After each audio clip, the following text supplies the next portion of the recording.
Assalamualaikum warahmatullahi wabarakatuh.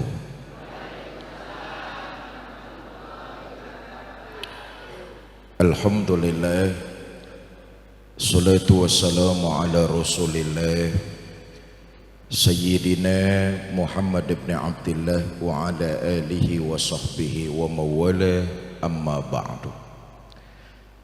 Yang mulia para ulama, para kiai, para asatiz dan asatizah, yang saya hormati para tokoh masyarakat, hadir di tengah-tengah kita Pak Kades DKM Masjid Jami Muslim, sahabat-sahabat dari berbagai macam organisasi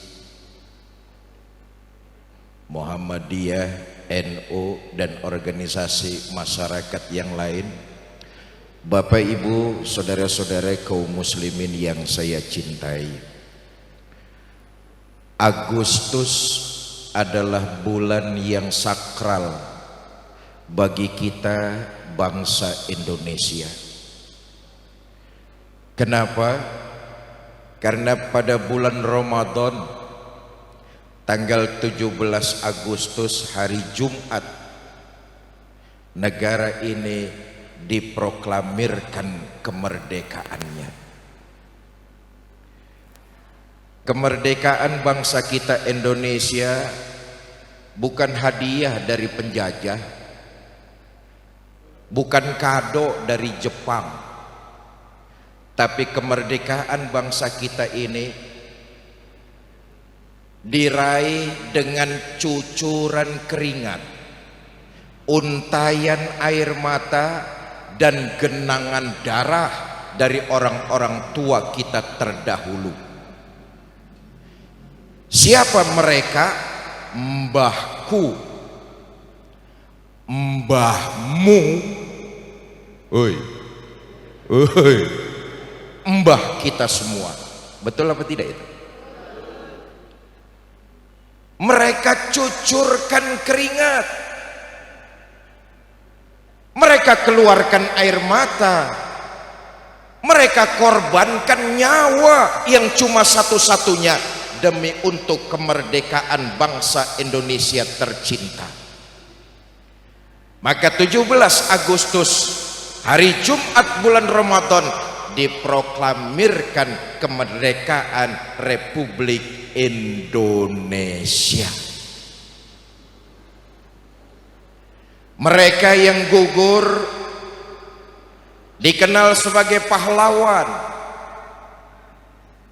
Apa sih pahlawan itu? Orang yang berani mau berkorban, mau berjuang, rela berkorban, tidak mementingkan dan memikirkan dirinya sendiri. Ia mau berkorban, dia rela berjuang untuk kepentingan orang tanpa memikirkan kepentingan dan egoisnya masing-masing. Enggak ada tuh orang-orang tua kita dulu berjuang, nanti Indonesia kalau sudah merdeka saya jadi kades di mana. Enggak ada orang-orang tua kita dulu berjuang, nanti kalau Indonesia merdeka saya jadi bupati mana. Enggak. Mereka itulah pahlawan, mau berjuang dan rela berkorban. Jangankan tenaga, jangankan keringat, jangankan air mata, nyawa yang memang satu-satunya mereka punya, mereka rela korbankan demi merdekanya bangsa kita Indonesia tercinta. Itulah pahlawan, orang yang mau berkorban, rela berjuang tanpa pamrih.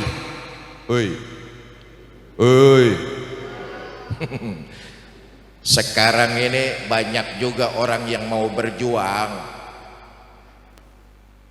tapi ujung-ujungannya pasti ada udang di balik tahu lah.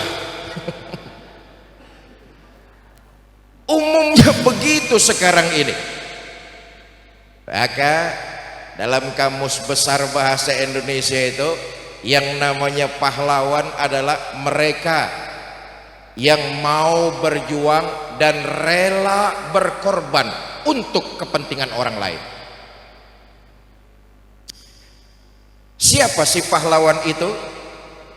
Dari sekian banyak pahlawan, dua saja yang pengen saya sampaikan soal pahlawan malam ini nih. Mudah-mudahan dua ini selesai pidato saya dalam waktu 5 menit ini. Pertama, pahlawan itu yang sudah nyata berkorban, nggak cuma harta, nggak cuma tenaga, nggak cuma air mata, tapi nyawa untuk kemerdekaan bangsa kita tercintain. Kita malam ini enak-enakan ngaji di Masjid Jami Muslim. Kenapa? Karena bangsa kita sudah merdeka. Kita enak-enakan ngaji di sini dengan suasana tenang, aman, damai, karena bangsa kita sudah merdeka. Bayangkan saudara-saudara kita di Palestina yang dijajah oleh Zionis Israel, nggak bisa mereka seperti ini mengadakan pengajian. Kenapa? Negaranya terjajah. Kita malam ini di Solo, ini apa namanya nih? Hah? Colomadu ya, Karanganyar. Kita di Colomadu alhamdulillah bisa mengadakan pengajian. Kita hadir di sini dengan rasa tenang, aman, nyaman, karena bangsa kita sudah merdeka. Karena jasa siapa? Jasa para pahlawan yang dengan nyata mereka mau mengorbankan nyawanya. Maka pantas kalau kemudian bulan Agustus oleh negara kita dianggap bulan yang sakral, hari memperingati para pahlawan yang gugur merebut kemerdekaan. Saudara, karena itu saya ingin pesan yang pertama, cucuran keringat mereka, untayan air mata mereka, berkorbannya nyawa mereka untuk kemerdekaan bangsa kita, janganlah sekali-kali kita khianati. Bagaimana kita mengkhianati? Kalau kita sesama masyarakat Indonesia tidak mau bergandengan tangan, tidak mau menghormati dalam perbedaan, itu sama juga mengkhianati pengorbanan para pahlawan-pahlawan kita. Sejarah mencatat tahun 1928 suku-suku di Nusantara, ada Ambon, ada Sulawesi, ada Kalimantan, ada Sumatera, ada Jawa. Suku-suku 1928 sejarah mencatat mereka sudah sepakat untuk melahirkan apa yang dikenal dengan Sumpah Pemuda. Satu nusa, satu bangsa, satu bahasa, yaitu Indonesia. Kalau kita menghormati jasa mereka, satu saja malam ini saya ingin mengajak kita semua, komponen sesama anak bangsa, untuk menjaga kerukunan, menjaga persatuan, dan menjaga keutuhan di tengah-tengah kita. Oi, oi, organisasi nggak sama boleh, partainya juga berbeda, enggak apa-apa. Pilihannya tidak sama, monggo, tapi tetap jaga kerukunan, rambut persatuan. Bagaimana? Menghormati dalam perbedaan. Itu namanya kita tidak mengkhianati perjuangan para pahlawan kita terdahulu. Nyuwun sewu, sekarang ini kan lagi aneh-aneh nih. Oi, oi, Cuma gara-gara beda organisasi, kepruk-keprukan. Woi, Colomadu nggak usah ikut-ikutan. Woi, nih saya perlu sampaikan, jangan khianati perjuangan para pahlawan kita. Dengan apa? Sesama anak bangsa saling gontok-gontokan. Mereka itu mengorbankan air mata, cucuran keringat, nyawa yang cuma satu-satunya hanya untuk kita merdeka, bisa merasakan kenyamanan seperti malam ini.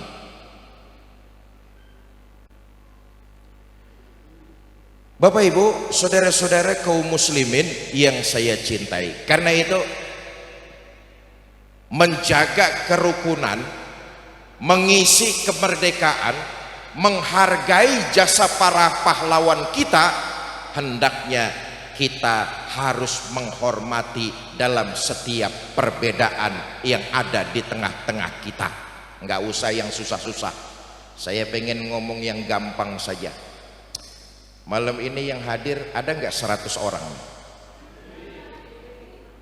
Lebih 200 orang? Lebih 2000 orang? Campur yang goib di sungai-sungai. Ratusan orang yang malam ini hadir, ada nggak yang wajahnya sama? Ada nggak yang wajahnya sama? Jangankan wajah, senyum kita saja beda-beda. Betul apa tidak? Saya dengan ibu bapak nih yakin pasti berbeda. Saudara ada yang lahir di Colomadu, ada yang lahir di Sragen, ada yang lahir di Boyolali, ada yang lahir di Solo Baru. Saya qadarullah lahir di Jakarta. Ayo, bedo pora? Bedo. Bedo.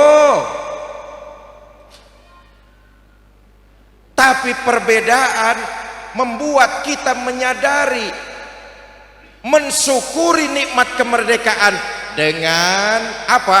Menghormati perjuangan para pahlawan.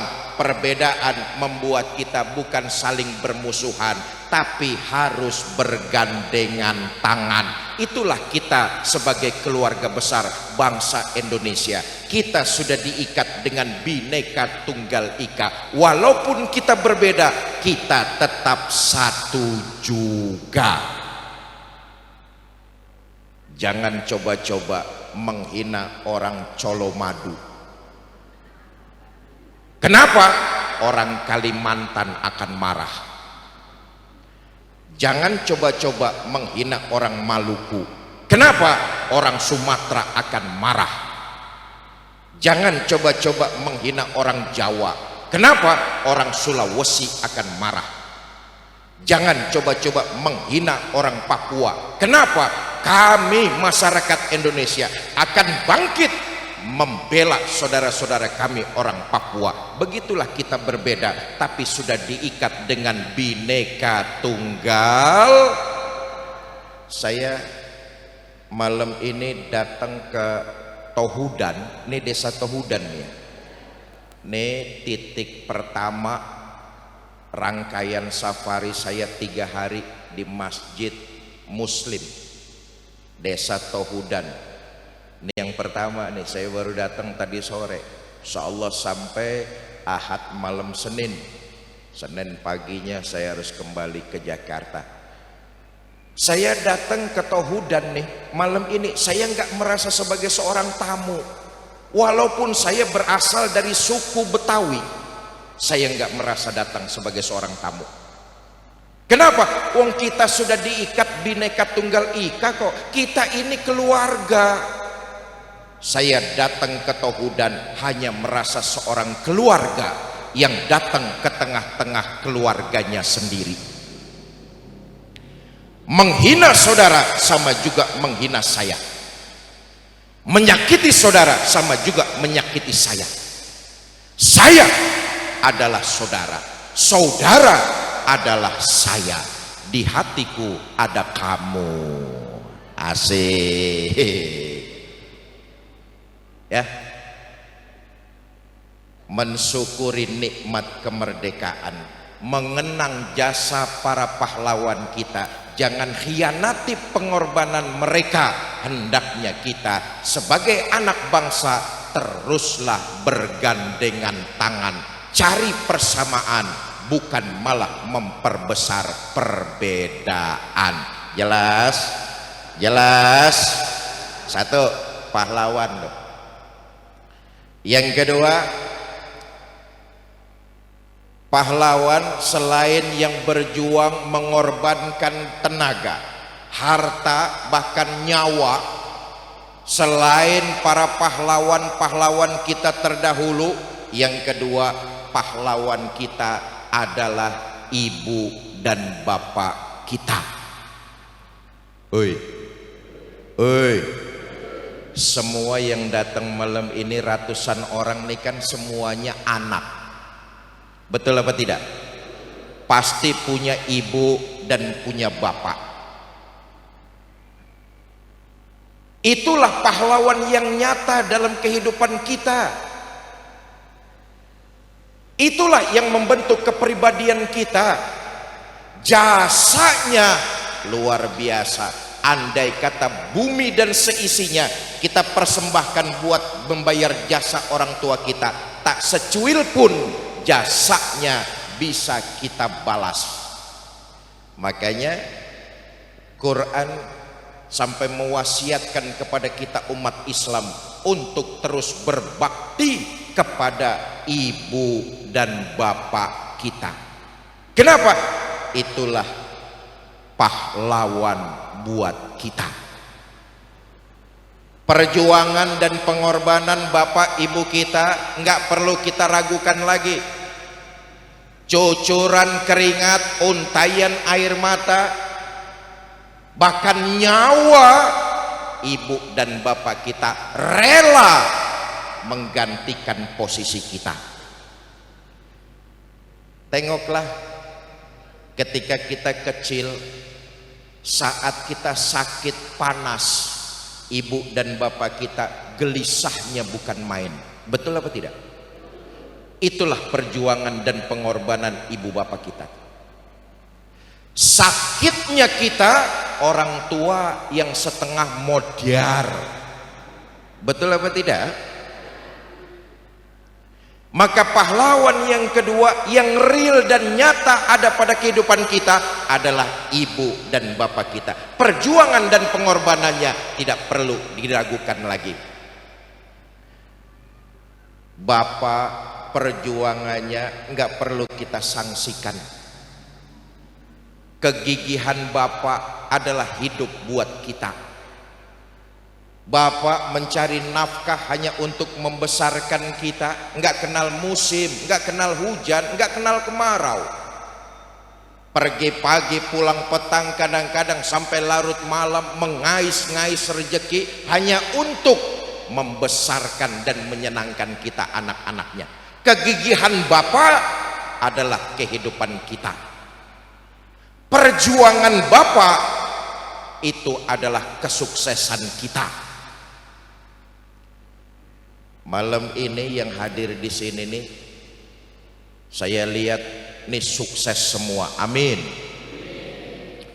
Ketahuilah, kita sukses sekarang ini itu karena perjuangan bapak kita. Tadi sudah saya katakan, bapak itu nggak kenal musim, nggak kenal hujan, nggak kenal panas. Itulah pahlawan. Mengais-ngais rezeki keluar. Untuk apa? Untuk kita, anak-anaknya. Masih teringat juga saat kita anak-anak, bagaimana perjuangan bapak luar biasa. Pulang malam bapak membawa kantong plastik isinya makanan. Setelah sampai rumah kita anak-anaknya dipanggil, disuruh makan makanan tersebut. Makanlah kita dengan kakak atau adik-adik kita sambil bergurau, sambil bercanda. Setelah perut kita kenyang, kita masuk ke kamar bapak, bapak kelihatan tidurnya miring. Rupa-rupanya bapak seharian nahan lapar isi perutnya itu. Berjuang hanya untuk mengenyangkan isi perut kita, tapi perut bapak seharian kelaparan, tidak diperhatikan. Perjuangannya sungguh sangat luar biasa. Perjuangan bapak kesuksesan buat kita. Maka pantas kalau baginda Nabi pernah menyatakan begini, al-waladi awsatu abwabil jannah. Bapak adalah pintu masuknya kalian ke dalam sorga. Iya, sorga kita sebagai anak ada di bawah telapak kaki ibu, tapi pintu sorga kita sebagai seorang anak ada pada bapak kita. Kenapa? Perjuangannya itu kehidupan kita, pengorbanannya itu kesuksesan kita. Boleh jadi dahulu waktu bapak kita masih muda, belum berumah tangga, bapak kita punya sifat yang dia jaga, nggak pernah mau berhutang sama tetangga. Tapi begitu kita lahir ke alam dunia, ekonomi bapak lagi terpuruk, butuh dana, butuh uang, bapak mau mengorbankan harga dirinya, minjam dengan tetangga kiri dan kanan yang nggak pernah ia lakukan sebelumnya. Ini perjuangan bapak luar biasa. Itulah sebabnya pahlawan yang kedua adalah orang tua kita sendiri. Pertama bapak. Semua ini kan pasti punya bapak, betul apa tidak? Oi, oi, saudara, kehadiran bapak membawa ketenangan buat kita.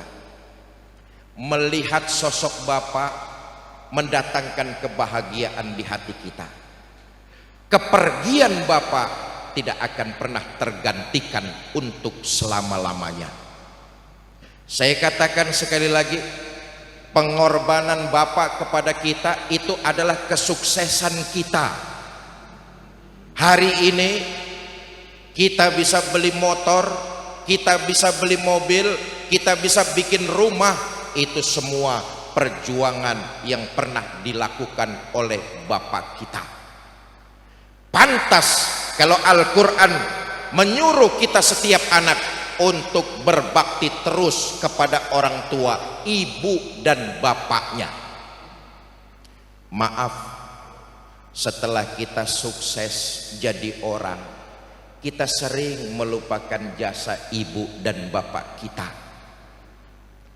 Oi, oi, baru diangkat jadi komandan Hansip sama wong tuwo pelitnya 17 setan.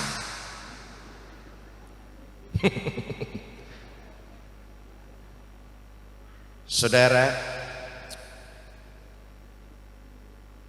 Jabir bin Abdullah pernah menyampaikan sebuah hadis.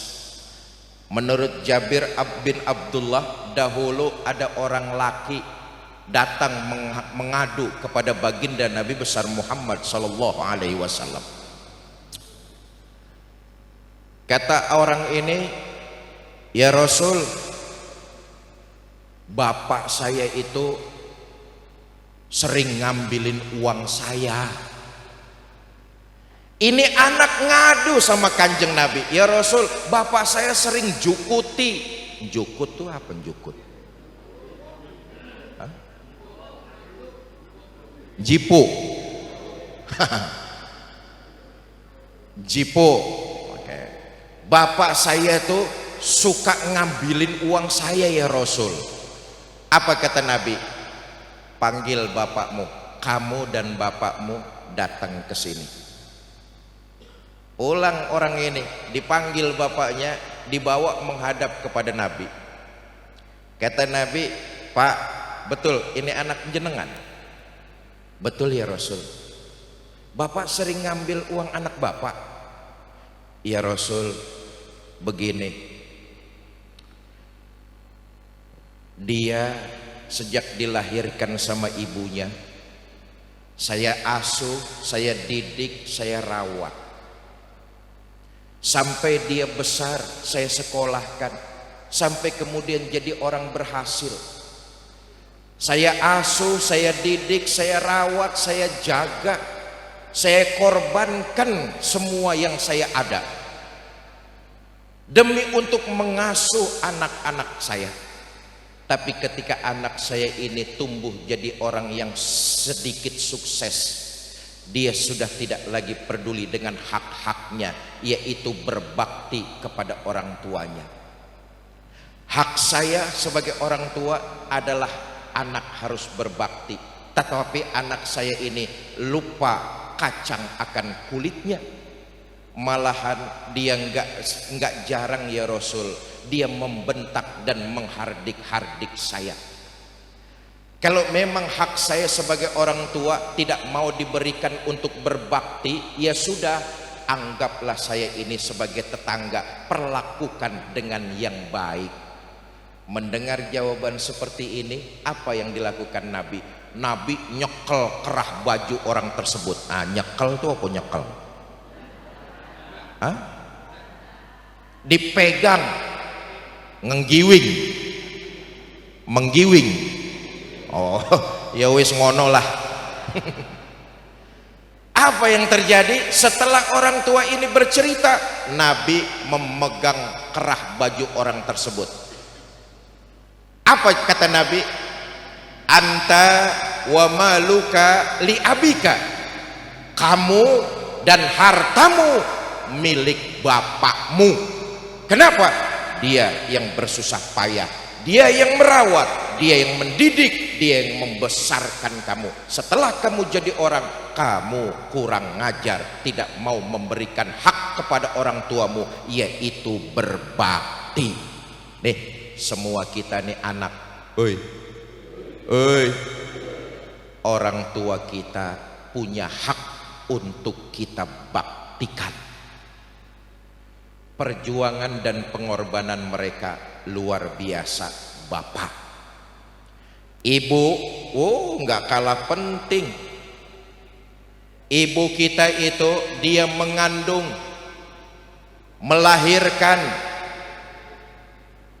bapak menyusui.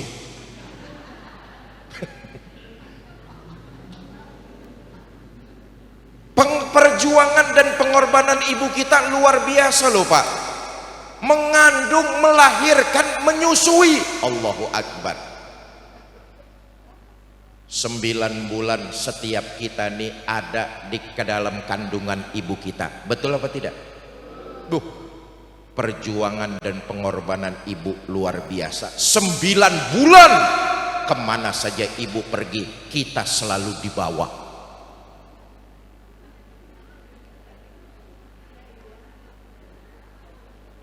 Ketika ibu melahirkan kita ke alam dunia, pilihannya cuma 2, hidup dan mati.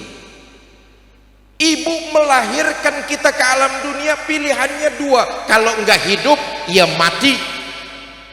Sakitnya luar biasa. Nih saya tanya, betul ya Bu ya? Bu, waktu lahiran sakit apa tidak? Kapok?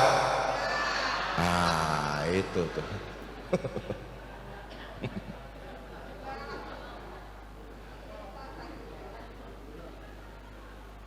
Sakitnya luar biasa. Lahir kita ke alam dunia, air susu ibu yang membesarkan kita, kasih sayangnya mengiringi kita. Perjuangan ibu kita sungguh luar biasa. Masih terekam dalam otak kita. Ketika kita sudah besar, seringkali kita melanggar perintah ibu dan bapak kita. Setelah kita jadi orang sedikit saja, naik kedudukan kita di tengah masyarakat, mulailah kita bertingkah kepada ibu dan bapak kita. Ibu dan bapak termakan usianya, makin lama makin sepuh. Ditelepon kita, disuruh pulang oleh ibu dan bapak, mereka hanya ingin melihat untuk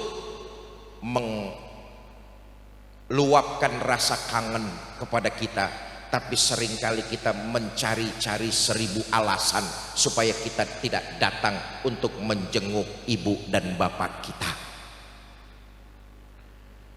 Mereka, orang tua kita, punya hak yang harus kita penuhi. Maka pantas kalau kita diwasiatkan umat Islam ini untuk berbakti kepada ibu dan bapak kita. Kenapa? Saya katakan tadi yang kedua, sesungguhnya itulah pahlawan dalam kehidupan kita. Bagaimana cara kita berbakti kepada ibu dan bapak kita? Pertama, doakan mereka.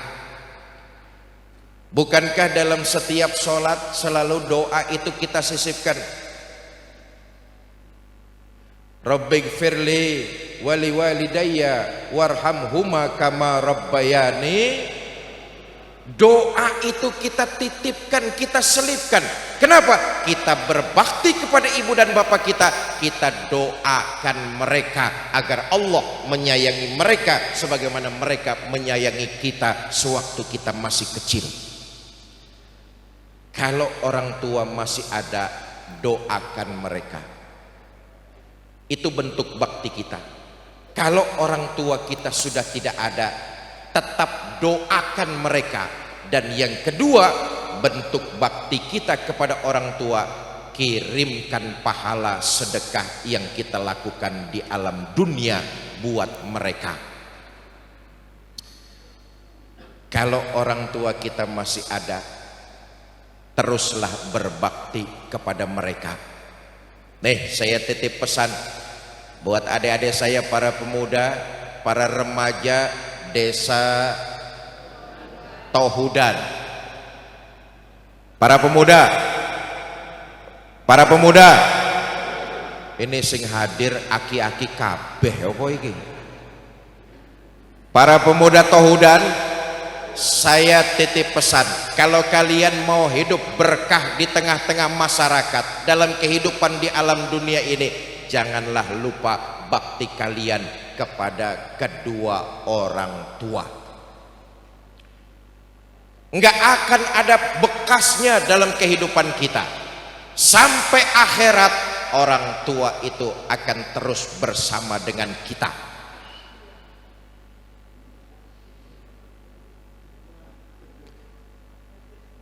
Yo, aplusan.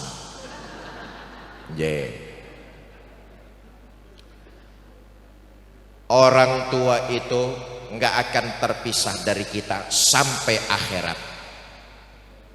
Saudara, di alam mahsyar semua orang akan dibangkitkan. Alal haq, ini kepastian, ini kenyataan, dan ini pasti akan terjadi. Semua manusia dibangkitkan di alam mahsyar. Mereka akan dipanggil satu persatu. Fikri Haikal, boleh jadi ada ribuan orang yang ngadek. Ngadek apa ngadek? Boleh jadi ada ribuan orang yang berdiri, boleh jadi ada ratusan ribu yang berdiri, boleh jadi ada jutaan Fikri Haikal yang berdiri.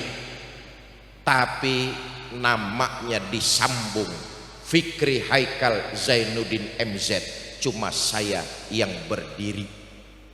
Itu artinya orang tua akan terus melekat kepada kita sampai akhirat. Nama kita akan bergandeng, digandeng dengan nama orang tua kita. Bin atau binti, hak mereka untuk kita bakti. Kalau mereka sudah tidak ada, terus kirimkan doa. Dan yang kedua, kirimkan pahala sedekah yang kita lakukan dari alam dunia. Saudara, kiriman pahala sedekah yang kita lakukan di alam dunia akan sampai kepada mereka. Saya ingin menyampaikan satu riwayat. Dahulu ini dari kitab As'adur Rafiq, sarah dari kitab Sulamut Taufik. Dahulu ada seorang ibu ditinggal mati anak gadis semata wayangnya. Karena anak gadisnya cuma satu semata wayang, ini anak meninggal. Si ibu kelenger. Ya maklum, punya anak cuma satu, meninggal, gadis pula. Tiap hari selalu terbayang, siang terkenang, malam terbayang. Makan gak enak, tidur gak nyenyak. Satu hari karena hatinya gundah gulana, kangen sama anak gadis semata wayangnya, ini ibu datang ke seorang ulama besar bernama Imam Hasan Al-Basri. Tuan Imam, saya seorang ibu punya anak gadis cuma satu, belum lama anak gadis saya meninggal. Tiap hari saya kangen pengen ketemu sama anak gadis saya. Tuan Imam, berikan saya amalan, apa yang harus saya lakukan agar saya bisa berjumpa dan ketemu sama anak gadis saya. Kata Imam Hasan Al-Basri, ibu nanti malam selesai sholat isya, sholat sunnah 4 rakaat, lalu baca sholawat sampai ibu tertidur. Dikerjakan amalan ini. Si ibu selesai sholat hajat, baca sholawat sampai dia tertidur pulas. Dalam tidurnya Allah takdirkan si ibu ini mimpi ngeliat anak gadis semata wayang. Rindu yang beberapa hari terpendam terbayar sudah. Dalam mimpi si ibu melihat jelas anak gadis semata wayangnya. Tapi sayang, untung tak dapat diraih, malang tak dapat ditolak. Si ibu dalam mimpi melihat anak gadisnya sedang disiksa di dalam kuburnya.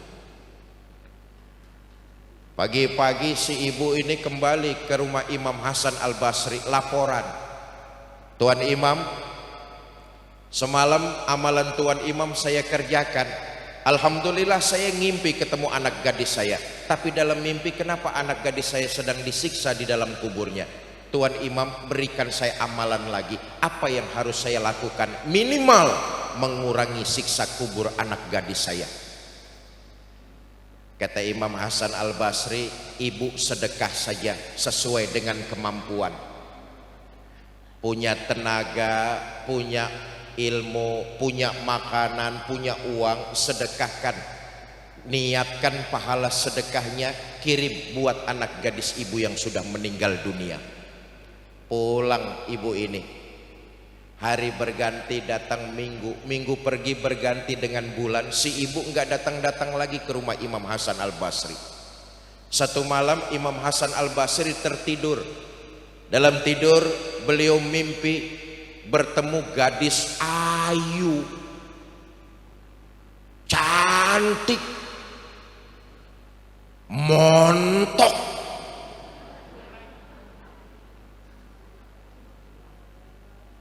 bohai, apa meneh, gemoy lah.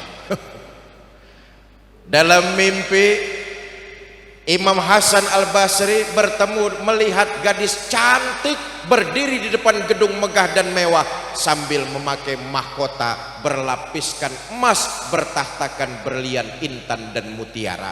Kagum Imam Hasan Al-Basri.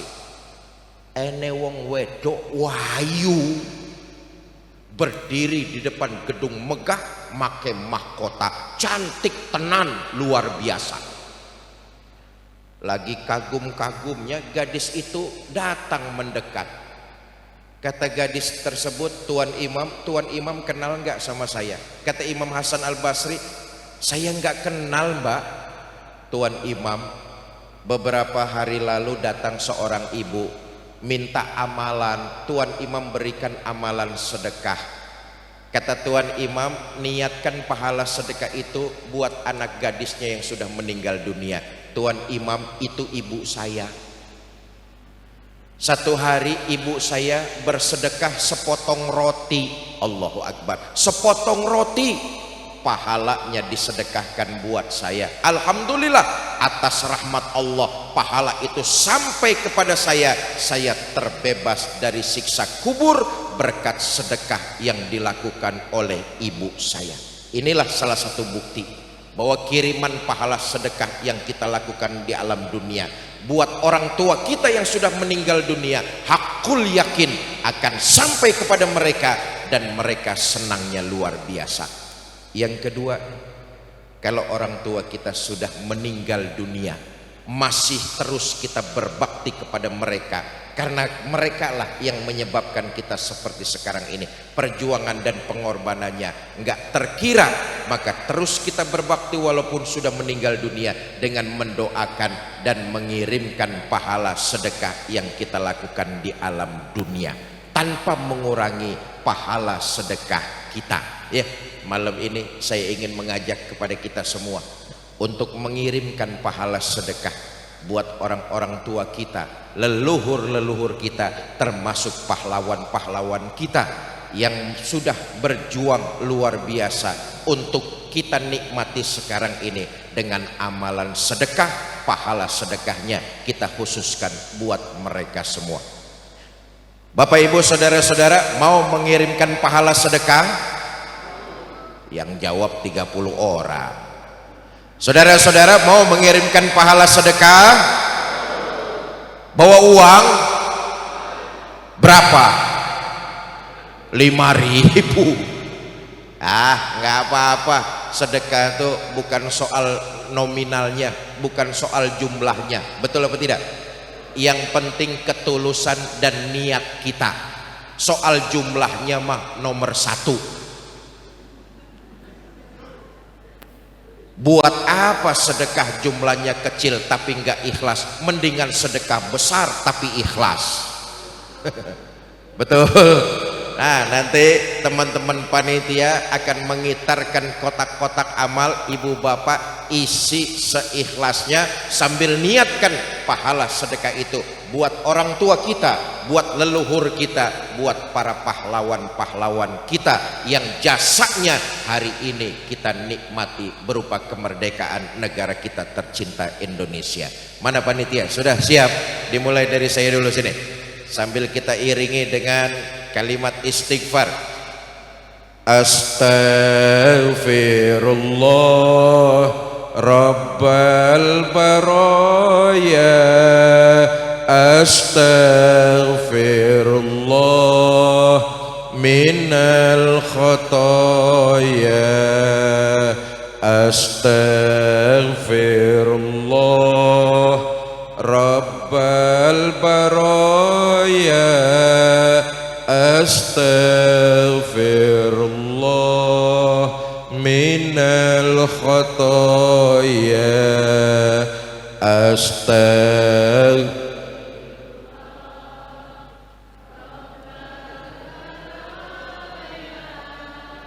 astaghfirullah minal khataya, astaghfirullah baraya, astaghfirullah minal khataya,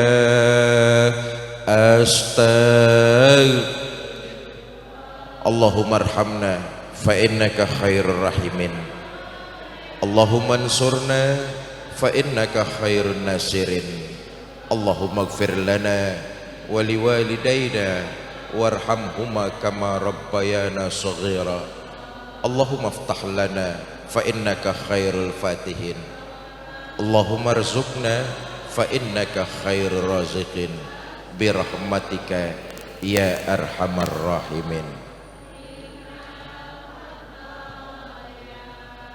Astaghfirullah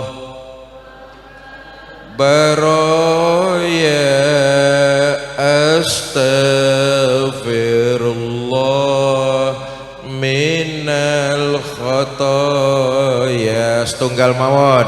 Astaghfirullah rabbal baraya. Astaghfirullah. Bapak Ibu saudara-saudara, kesimpulan dari dua di antara sekian banyak pahlawan dalam kehidupan kita. Pertama, yang mengorbankan jiwa dan raga untuk kemerdekaan bangsa kita. Yang kedua, ibu dan bapak kita. Itulah di antara sekian banyak pahlawan-pahlawan kita. Memang digambarkan pahlawan itu sosok yang mau berkorban dan rela berjuang, gigih, berani, dan tidak takut dengan apapun juga. Itulah pahlawan. Maka macam-macam orang mencari sosok pahlawan. Saudara yang senang nonton film Marvel, boleh jadi yang dianggap pahlawan itu adalah sosok Avengers. Di situ ada Hulk misalnya, lalu ada Thor, pahlawan-pahlawan yang dikemas fiksi oleh studio Hollywood. Sosok pahlawan yang digambarkan dengan keberanian, pantang menyerah dan mau berkorban. Bahkan oleh anak-anak kita itu boleh jadi Superman dianggap pahlawan. Sosoknya tampan, gagah, apa saja akan dilakoni demi membela kebenaran, punya kekuatan yang luar biasa. Tapi yang terpenting adalah Kamus Bahasa Indonesia, pahlawan itu punya moral yang tinggi dan mengajarkan nilai-nilai kebaikan, bisa diteladani.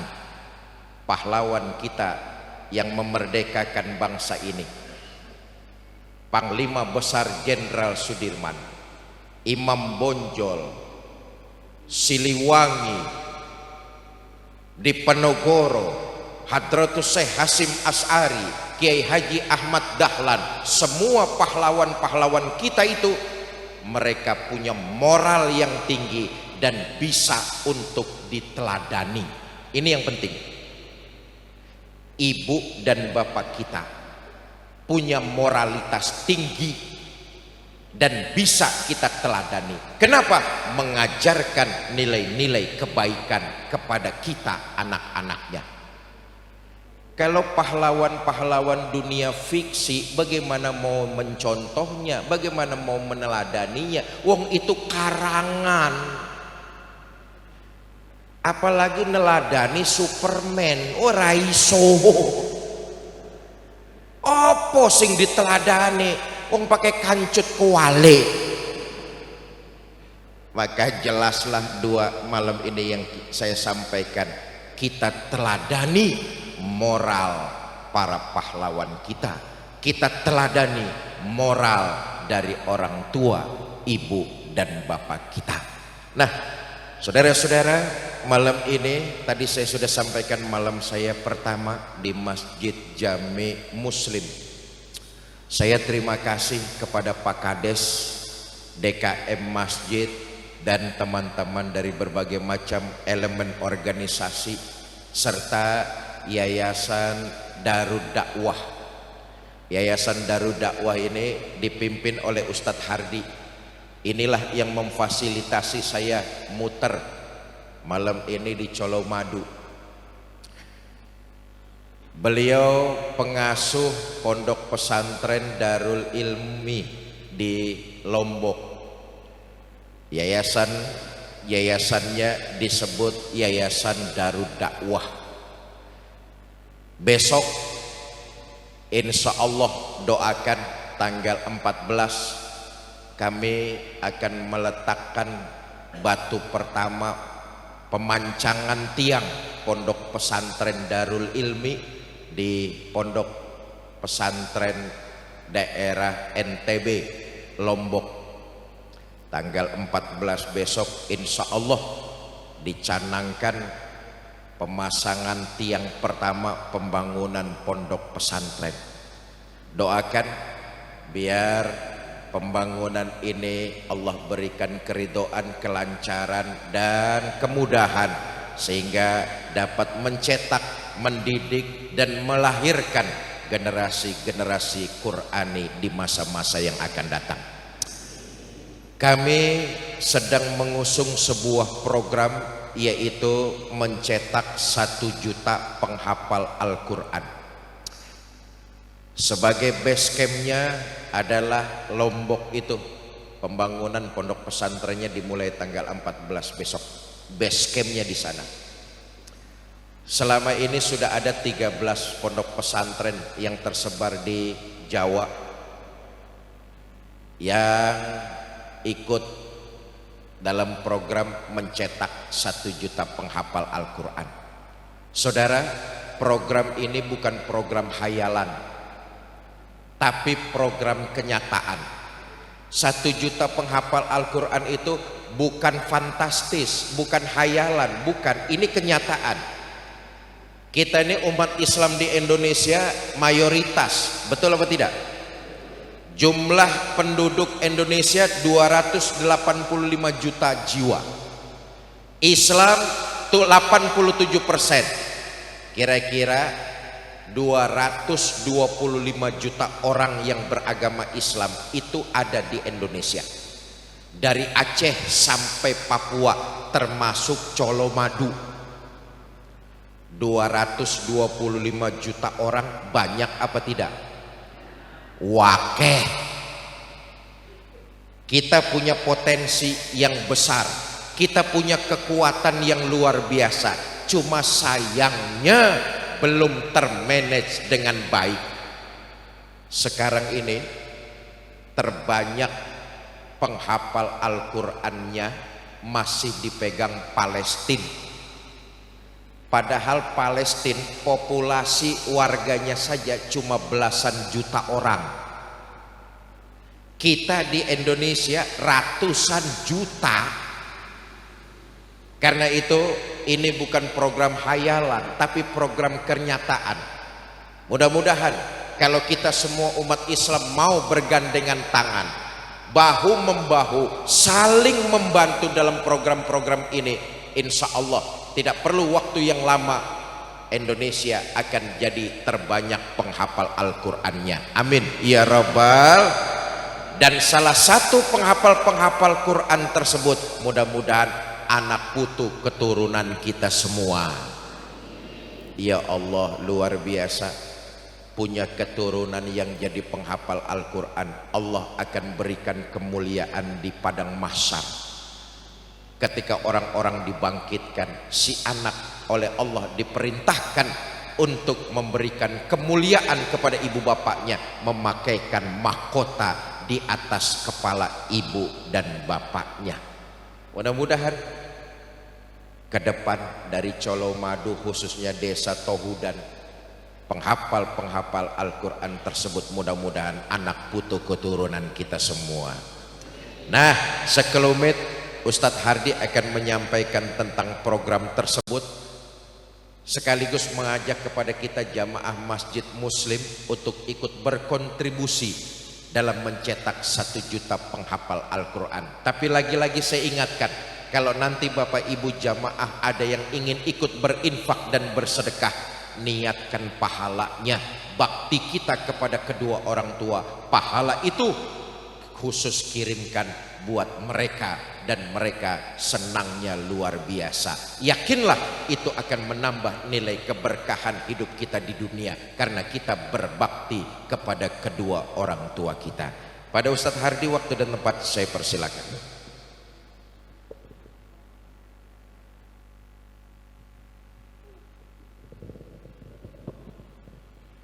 Baik, Bapak Ibu yang dirahmati Allah Subhanahu wa taala, nanti pengajian akan ditutup doa oleh Pak Kiai nggih.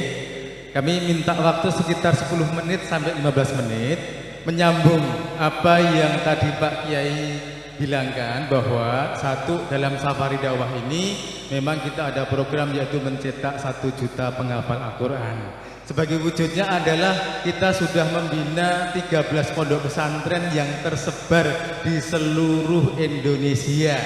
Jadi ada di Medan, ada di Solo juga ada, di Bandung, kemudian di Cilacap, Wonogiri, Gunung Kidul, dan ada di Lombok.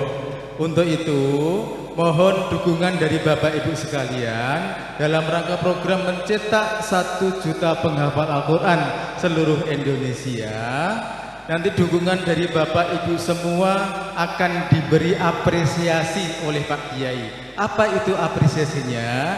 Yaitu Bapak Ibu sekalian yang ingin mendukung program kami tadi mencetak 1 juta penghafal Al-Quran seluruh Indonesia akan diberi apresiasi berupa hadiah, yaitu berupa mushaf Al-Quran. Ini tidak sembarang mushaf Al-Quran karena di dalamnya ada tanda tangan Pak Kiai Haji Fikri Zainuddin MZ.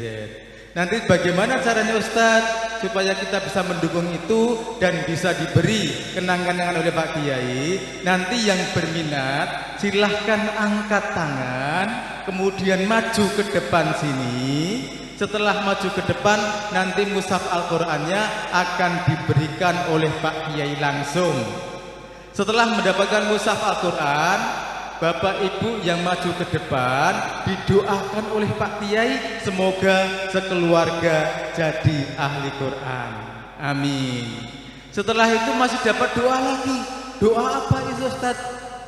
Yaitu doa mungkin Bapak Ibu selama hidup di dunia ini banyak hajat-hajat yang belum Allah kabulkan, banyak kesulitan yang Allah berikan. Nanti minta Pak Kiai mendoakan supaya hajat-hajat itu Allah kabulkan. Seperti apa? Umpama yang maju ke depan sini diam-diam lama sakit belum sembuh-sembuh, atau kedua orang tuanya, keluarganya sakit lama belum sembuh-sembuh, nanti minta di depan sini Pak Kiai untuk mendoakan semoga Allah memberi kesembuhan. Atau lagi mungkin selama hidup di dunia ini kok selalu ada kesulitan terus, hutang lama belum lunas-lunas, mungkin yang sudah berkeluarga lama belum dikarunia anak, mungkin ada yang punya usaha tapi usahanya maju mundur, maju mundur, maju mundur, mundur enggak maju-maju,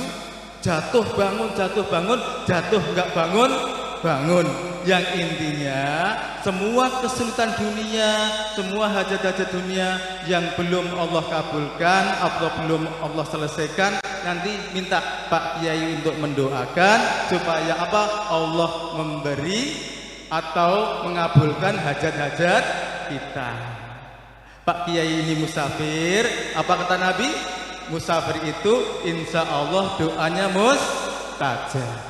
Setelah itu dapat bonus yang terakhir, kenang-kenangan yang terakhir yang insya Allah berkenang terus, yaitu apa? Setelah itu boleh berpelukan dan foto berdua dengan Pak Kiai. Tapi nyuwun sewu ibu-ibu, berpelukan berlaku untuk bapak-bapak ya. Nanti kalau ada ibu yang maju ke depan ya, nanti boleh didampingi suaminya, keluarganya untuk foto bersama. Kalau ada bapak yang maju ke depan, istrinya juga boleh maju ke depan, anaknya boleh maju ke depan, keluarganya boleh maju ke depan, foto bersama. Yang nggak boleh istri orang lain ya Bu ya. Baik, Bapak Ibu sekalian, sekali lagi kami hanya punya waktu 10 menit. 10 menit dari sekarang. Ustadz tadi gimana caranya untuk bisa mendukung program tadi? Caranya nanti Bapak Ibu malam ini cukup menyisihkan rezeki dari Allah Subhanahu wa taala, yaitu berapa? Yaitu sebesar 1 juta rupiah, nanti akan diberi hadiah mushaf yang kecil. Kalau ada lagi, kalau ingin infak sedekah mendukung program tadi, infak 2 juta, nanti akan diberi hadiah mushaf yang besar. kabar gembiranya, infak sedekah 1 juta maupun 2 juta itu tidak harus dibayar atau ditunaikan malam ini. Infak 1 juta 2 juta rupiah itu boleh dibayar kapanpun, besok boleh, sebulan lagi boleh, 2 bulan lagi boleh, diangsur sampai 6 bulan boleh. Jadi malam ini tidak perlu setor uangnya atau bayar. Malam ini cukup niatkan dalam hati, ingin infak dan sedekah, angkat tangan, maju ke depan, nerima hadiahnya dulu. Kemudian setelah itu apa? Minta doa Pak Kiai. Setelah itu foto berdua dengan Pak Kiai. Dan setelah itu catatkan nama dan nomor WA aja pada tim kami di sebelah kanan ini. Untuk apa? Untuk setiap bulan biar kita bisa ngasih apa? Doa-doa. Masya Allah. Jadi sekali lagi Bapak Ibu, silahkan kalau ada yang ingin infak sedekah untuk membantu program tadi mencetak 1 juta penghafal Al-Quran. Sebab apa kok ini programnya itu? Sebab kalau kita ingin program itu, kita setiap hari dapat pahala. Loh kok bisa? Iya, karena santri-santri yang kita biayai dengan infak sedekah ini setiap hari mereka itu pada tadarus, pada belajar Al-Quran, murojaah Al-Quran. Kita baru nyapu, kita baru di kebun, santrinya baca Al-Quran, kita dapat pahala. Baik, nggak lama-lama sekali lagi bagi Bapak Ibu yang ingin infak sedekah dalam program mencetak 1 juta penghafal Al-Quran dan program dakwah kami yang lainnya, yang berminat silahkan angkat tangan. 1. Ada lagi? Silakan Bapak, maju ke depan Bapak. Silakan. Jadi boleh nanti di sini infak yang 1 juta boleh, 2 juta boleh, nanti tinggal bilang pada tim kami di sini.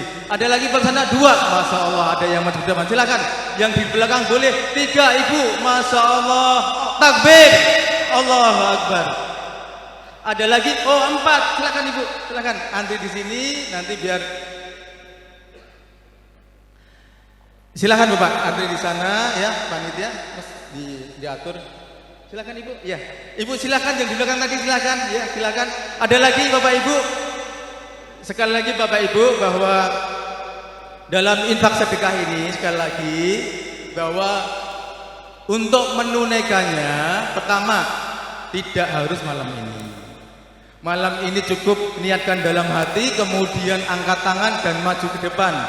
Setelah itu Allahu Akbar. Silahkan Ibu maju ke depan. Ada lagi Ibu dari belakang ya. Untuk menunaikannya boleh mau besok, sebulan lagi, 2 bulan lagi, sampai mau dicicil 6 bulan boleh. Berarti kalau ikut yang 2 juta diangsur 6 bulan jadi berapa ya? Tinggal 2 juta dibagi 6. Atau kalau malam ini memang sudah mungkin bawa uang cash gitu ya, mau titip dulu boleh. Ustadz, ini pas saya bawa uang cash ini 300 boleh nggak dititipkan? Boleh. Sisanya apa? Bisa diangsur. Kalau ikut yang 1 juta berarti kalau sekarang titip 300 tinggal 700 dibayar peng 600 ribu lebih dikit, nggak apa-apa. Jadi masya Allah, mudah-mudahan sekali lagi Bapak Ibu bahwa dalam infak dan sedekah ini sekali lagi, kenapa Ustadz kok bisa diangsur selama 6 bulan? Iya, karena apa? Dalam program ini sekali lagi Pak Kiai ini mushaf Al-Quran hanya sebagai hadiah. Jadi ini bukan jual beli loh ya, jangan salah loh ya. Ini adalah mushaf Al-Quran ini hadiah dari Pak Kiai. Karena apa? Karena Bapak Ibu ikut andil dalam program dakwah safari dakwah, program mencetak 1 juta penghafal Al-Quran seluruh Indonesia. Allahu Akbar. Silahkan Ibu maju ke depan. Oh dari samping nggak kelihatan Ibu ya. Silahkan Ibu. Mau ikut yang 1 juta boleh, yang 2 juta boleh. Silahkan dipilih sesuai dengan kemampuannya ya. Sesuai dengan kemampuannya. Silahkan Ibu. Iya silahkan Ibu. Dan sekali lagi seperti yang Pak Kiai tadi bilang bahwa tolong dan minta tolong bagi yang ikut infak dan sedekah juga niatkan pahala sedekahnya dikirim untuk orang-orang tua kita yang sudah meninggal. Kemudian infak dan sedekah ini juga bisa untuk menolak bala untuk keluarga kita, mungkin ada yang sakit ya, mungkin juga untuk hajat-hajat kita. mungkin anak kita nih mau ini Ustadz mau ikut tes PNS umpamanya ya, boleh nggak apa-apa ya. Karena apa? Karena infak dan sedekah ini adalah luar biasa sekali keutamaannya. Untuk yang sakit, Rasulullah sering bilang bahwa apabila kamu, keluarga kamu ada yang sakit, maka berinfak dan sedekahlah. Untuk yang mohon maaf ekonominya baru diuji terus gitu ya, kok serba kekurangan terus, maka dengan infak dan sedekah insya Allah Allah akan memberikan berlipat ganda. Lah Ustadz gimana? Wong saya aja untuk makan mungkin kurang, kok malah infak dan sedekah. Yakin Bapak Ibu, kalau kita sudah niat maju ke depan, ingin infak dan sedekah dan bisa diangsur atau dicicil, insya Allah Allah akan berikan jalan. Ustadz, nanti kalau saya ikut terus kemudian belum bisa bulan depan gimana Ustadz? Nggak apa-apa, adanya 2 bulan lagi, kok ada baru 200 Ustadz, boleh nggak kita untuk mentransfer atau mencicil? Boleh. Bulan ketiga nggak ada lagi, terus gimana Ustadz? Nggak apa-apa. Lah Ustaz, nanti kalau baru setahun baru lunas bagaimana? Juga enggak apa-apa. Wong namanya juga infak sedekah. Ya, tidak ada paksaan dan untuk menunaikannya berdasarkan Allah ngasih rezekinya. Masya Allah. Kemarin ada pertanyaan lagi nih, Ustaz. Kemarin dari Jember itu.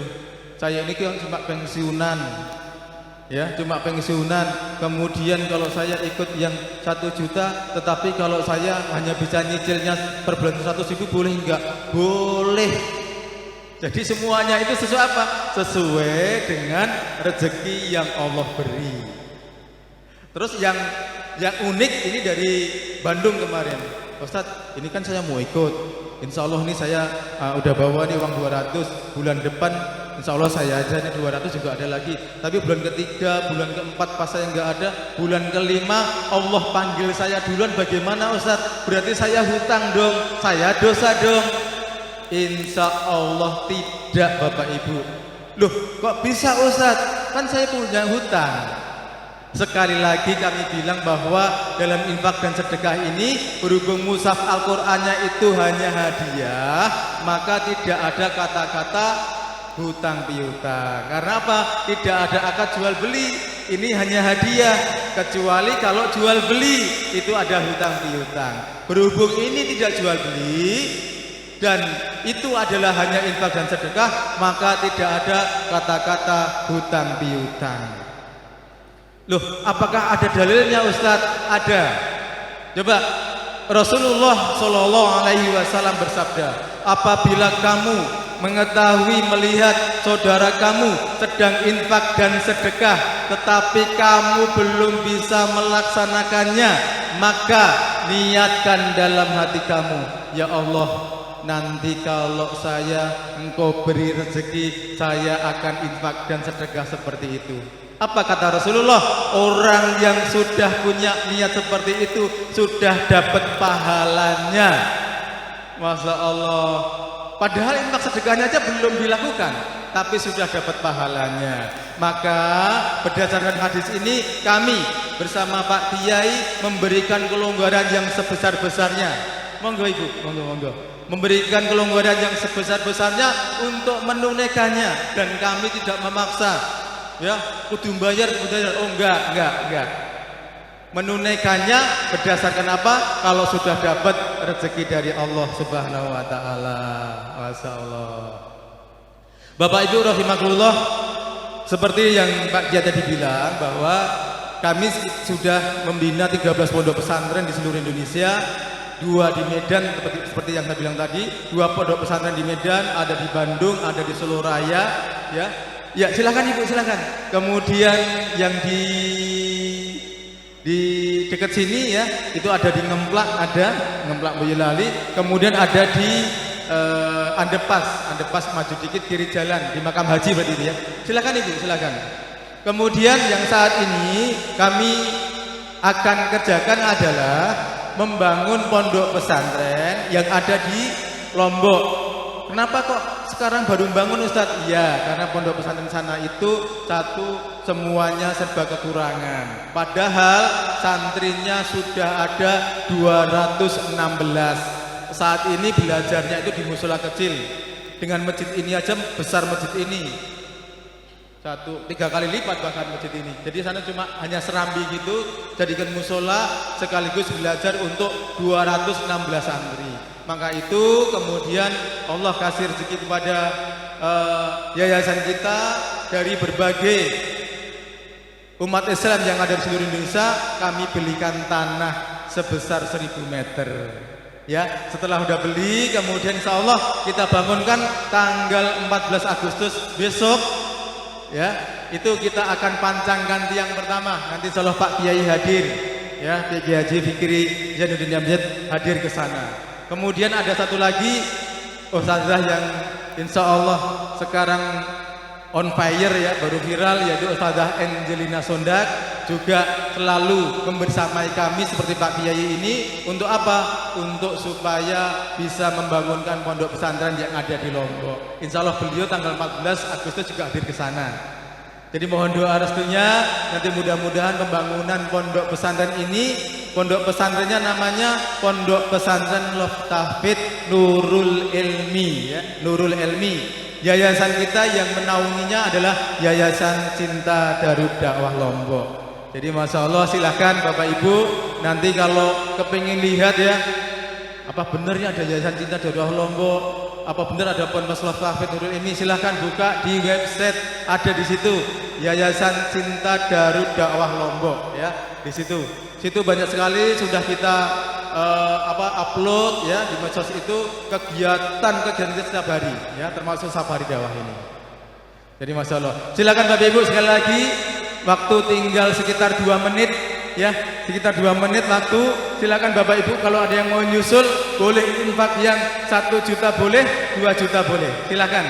Dan semuanya bisa diangsur, bisa dicicil. Berapa lama Ustadz? Selama-lamanya Bapak Ibu dapat rezeki dari Allah ya. Kalau bisa sampai 6 bulan selesai, kalau nggak bisa ya nggak apa-apa, mau setahun 2 tahun boleh ya, boleh, silakan. Yang penting Bapak Ibu ikut andil dalam perjuangan ini, dalam program ini. Sebab apa? Sebab sekali lagi bahwa kalau Bapak Ibu ikut andil ke program ini, insya Allah setiap hari dapat pahala. Seperti yang kami bilang tadi, kenapa kok setiap hari dapat pahala? Karena santri-santri yang kita biayai ini setiap hari mereka baca Al-Quran. Padahal kita tahu baca Al-Quran itu pahalanya luar biasa. Dihitungnya per huruf, bukan per kata, bukan per kalimat, tapi per huruf. Kalau santri kita baca Al-Quran sehari itu bisa berkali-kali, tinggal kita hitung 1 huruf pahalanya 10 kebaikan. Masya Allah. Jadi silakan Bapak Ibu, sekali lagi silakan kalau ada yang mau ikut. Waktu tinggal 1,5 menit lagi ya, 1,5 menit lagi.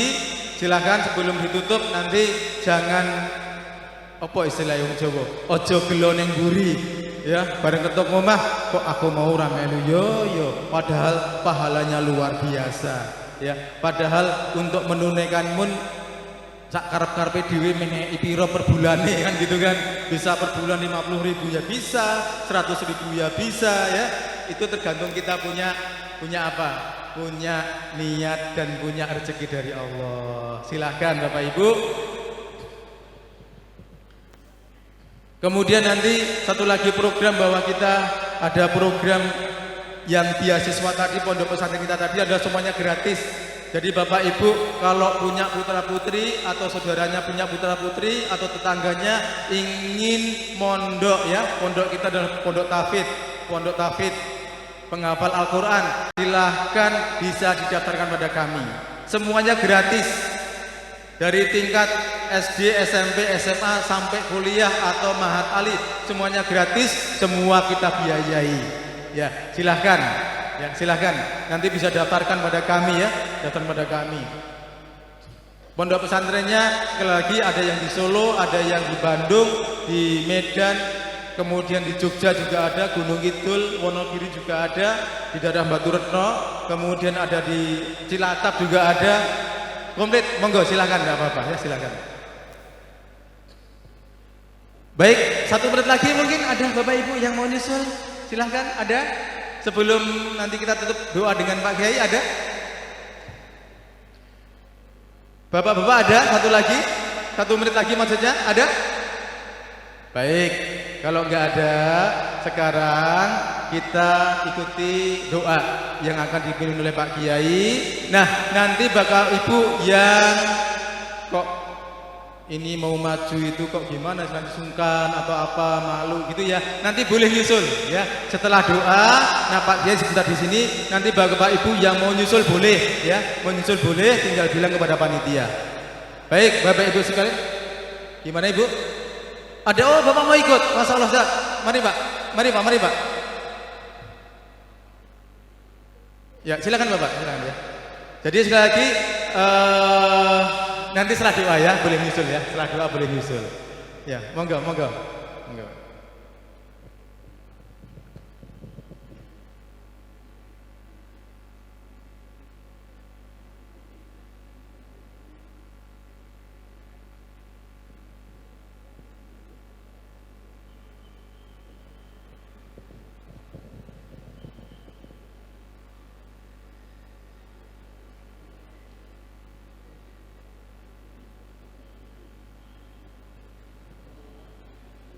Baik Bapak Ibu, selesai doa oleh Pak Kiai. Mari Bapak Ibu kita bersama berdoa dengan Pak Kiai. Monggo. Okay. Bapak Ibu, kita bacakan suratul Fatihah. Pertama, Fatihah ini buat keluarga kita yang ikut berinfak dan bersedekah. Pahalanya pertama dikirimkan buat keluarga tercinta, orang tua yang sudah meninggal dunia. Mudah-mudahan dengan wasilah sedekah malam ini Allah jadikan kubur keluarga mereka raudhah min riyadil jannah. Yang kedua, sedekah ini diniatkan jadi wasilah penjagaan buat keluarga. Kalau ada yang sakit, mudah-mudahan dengan wasilah sedekah Allah angkat penyakitnya, Allah beri kesembuhan seperti sedia kala. Buat anak keturunannya yang sedang bekerja, ikhtiar, berusaha dan menuntut ilmu, mudah-mudahan dengan wasilah sedekah Allah berikan kemudahan dan kelancaran dalam segala aktivitasnya. Yang ketiga, sedekah ini jadi wasilah agar hajat dan keinginan yang selama ini terpendam segera Allah ijabah. Ada yang hajatnya kepengen melaksanakan haji atau umroh, ada yang hajatnya kepengen punya menantu yang baik, ada yang hajatnya kepengen punya keturunan yang soleh dan soleha, ada yang hajatnya kepengen ada jalan keluar dari berbagai macam masalah yang mendera, ada yang hajatnya kepengen rumah tangganya sakinah mawaddah dan rahmah, ada yang hajatnya kepengen usahanya bertambah maju dan bertambah berkah. Dengan wasilah sedekah, mudah-mudahan hajat tersebut segera Allah ijabah. Nah, Fatihah yang kedua buat kita semua yang malam ini hadir di Masjid Jami Muslim.